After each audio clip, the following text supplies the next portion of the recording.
अस्सलाम वालेकुम स्टूडेंट्स, मैं सैयदा मोमिना बुखारी हाजिर हूँ आपके सामने एक न्यू टॉपिक के साथ। तो आज हम टॉपिक 10.4 डिस्कस करने जा रहे हैं, जिसमें हम डिस्कस करेंगे कि इलेक्ट्रिसिटी किस तरह से हमारे लिए डेंजरस हो सकती है हमारी अप्लाइंसेस के लिए। तो आपने बार दफ़ा जो है ऑब्ज़र्व भी किया होगा कि फ्लक्चुएशन की वजह से हमारे जो घरों की जो होम अप्लाइंसेस होती हैं, वो जब एक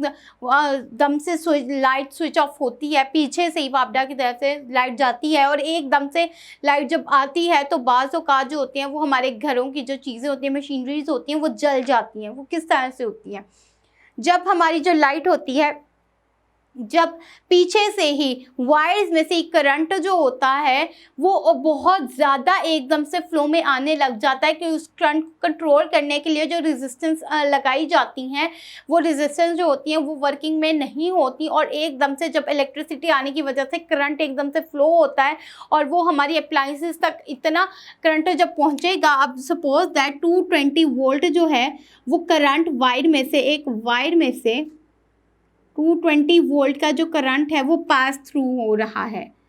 अब जब वो एक वायर में से 220 वोल्ट का करंट पास हो रहा है और यहाँ पे जो हमारी सपोज दैट हमारी जो रेफ्रिजरेटर पड़ा हुआ है,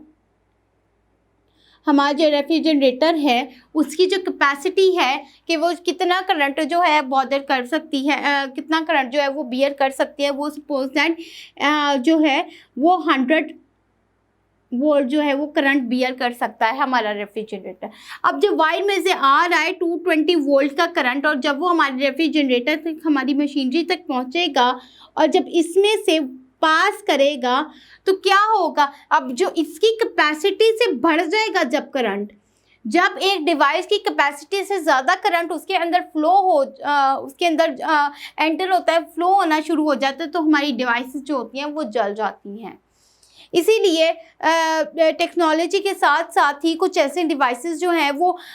बनाई गई हैं, इंट्रोड्यूस करवाई गई है, जिनकी वजह से हम जो है अपनी डिवाइसेस को फ्लक्चुएशन की वजह से जो जल जाती थी उनको जो है वो हम अब बचा सकते हैं, प्रिवेंट कर सकते हैं। और वो डिवाइसेस हैं जैसे अर्थ वायर है, फ्यूज़ है, सर्किट ब्रेकर्स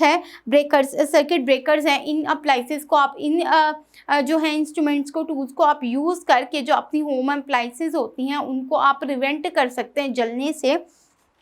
तो इस तरह से जो करंट होता है हमारी होम अप्लाइंसेस को इस तरह से वो जो है वो ख़राब कर देता है। तो हमारी अपनी ड्यूटी है कि हम अब लोड शेडिंग को या फ्लक्चुएशन को तो नहीं रोक सकते, लेकिन हम इन डिवाइसेस को यूज़ करके अपनी जो होम अप्लाइंसेस होती हैं उनको तो प्रिवेंट कर सकते हैं। तो इनका यूज़ जो है वो बहुत ज़्यादा आम है। अब तो हर डिवाइस में जो होता है वो इन चीज़ों का यूज़ होता है। फ्यूज़ लगाया जाता है या अर्थ वायर को बाज़ दफ़ा पे जगह पे यूज़ की जाती है, या ब्रेकर जो होते हैं वो तो लगाए ही जाते हैं घर पे इन्हीं वजह से, ताकि हमारी जो चीज़ें हैं वो बच सके, हम अपनी जो अप्लाइंसेस जो है हमारे घर में वो बच सके। तो यहाँ तक जो हमारा टॉपिक 10.4 था वो हमने कवर कर लिया। अब नेक्स्ट वीडियो में इंशाल्लाह ताला इन डिवाइसेस के बारे में जो मैंने आपको बताया इनके बारे में हम थोड़ा सा एक्सप्लेन मैं आपके सामने करूँगी और डिस्कस करेंगे कि ये चीज़ें किस तरह से यूज़ की जाती हैं। तब तक के लिए अल्लाह हाफ़िज़।